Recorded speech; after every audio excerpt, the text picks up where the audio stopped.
What's up, everyone? Welcome to the Power Play with CJ, and keeping with the team previews for next year, today we're going to focus on the Nashville Predators. For those of you that don't know, I do a piece, I'm a contributor to Pred Lines. It's a blog on the Predators, Power Play CJ 14, I think it is, same as your YouTube account. I'm just looking up, we do a pretty good job, got a lot of good young writers there, and we're covering the Preds. They're obviously one of my three teams, Preds, the Bruins, and the Lightning. Bruins obviously number one. You guys don't need to be reminded of that, but check it out. We do a pretty good job. A couple of pretty good articles just got up, especially with the Weber, which we'll talk about, signing. And we'll start off with Nashville's lines going into next year, and defense pairings and goaltending. Up front, we got Marty Erat on the left, Mike Fisher, Mike Underwood, whatever you want to call him, and Patrick Lundqvist on the right. There's a lot of, heart and soul in that line, some skill. Is Fisher number one center in the NHL? Well, he's got the number one wife. All right, we'll give that a rest. But he's not really a true first-line center, but they got realistically two second-line centers. And Hornquist has scored 30 goals before. Will it happen next year? We'll see what happens. But, I like what he brings to the table. I like what he can do around the net. And for the last player picked in the 2005 NHL entry draft, a hell of a player. And second line, we got Sergei Kostitsyn, David Legwand, the original Nashville Predator, and Craig Smith, who I think will bounce back from really tailing off in the second half last year. Missing that empty net goal, November really did him in. I think that shot his confidence. He missed the net and then put it over the glass. It was a blooper, but I think it did a lot to his confidence. And I looked at the second-year kid out of Wisconsin having a big impact. He's one of the few Nashville rookies to have not done any time in the AHL. And in Milwaukee in the history of the team, so that's something to look at with Smith. Is he, would time of the minors have helped him?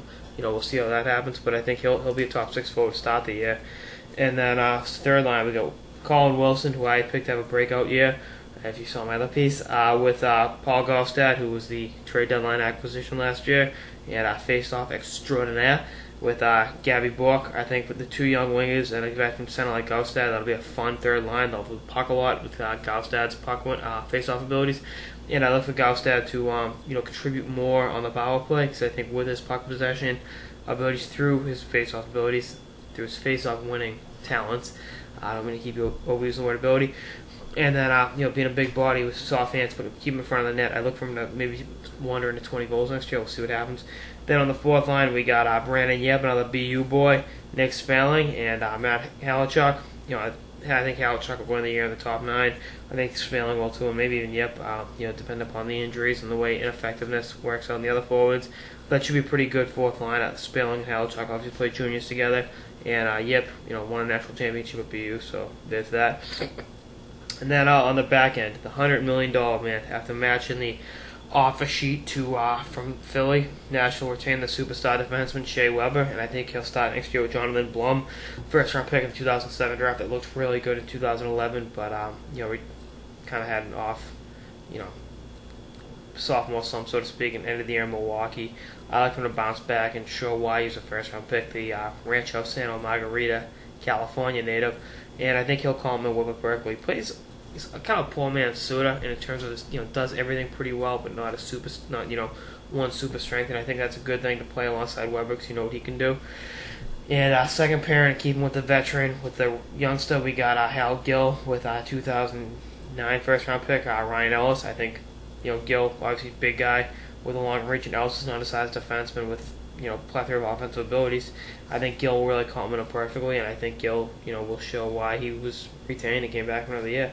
Ellis will show why he was a first-round pick back in 2009, and that'll be a pretty good pairing. And then the third pairing, same thing, veteran defenseman Kevin Klein with rookie, a young kid, Roman Yossi. He's not a rookie anymore.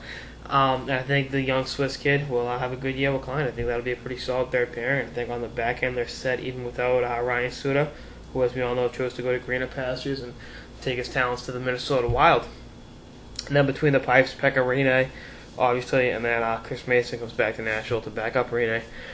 All in all, it's a pretty solid team. From the finish between fifth and eighth in the Western Conference. Jesus, the TH is getting me. And I think they'll be a playoff team next year. I think the division, with the exception of St. Louis, is going to be down, obviously. Columbus is always down. Look for Chicago to kind of slip in the standings.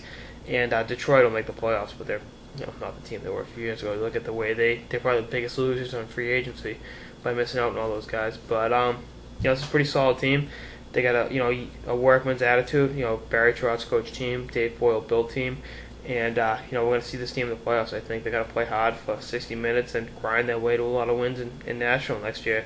Will they? Is it kind of rebuilding? Yeah, but I think once the young defensemen, Blum, Ellis, and Yossi step up, they should be. I'm not going to say they're going to replace Suter, but by committee, I think they can. I think Suter is more replaceable than Shea Weber. I think that goes without saying. And I think if it came, I remember last year there was a cover of hockey news, Slashville, with Weber, Suter, and Rena. Nashville could lose all three. If you told me they're going to retain Rena and retain Weber, I would have taken that any day. And they could have retained Suter, just chose to go to Minnesota for less money, supposedly. But that's all I got in this episode of the Power Play with CJ on the Nashville Predators. Preview for next year. Stay tuned for more episodes throughout the offseason and beyond. Later, guys.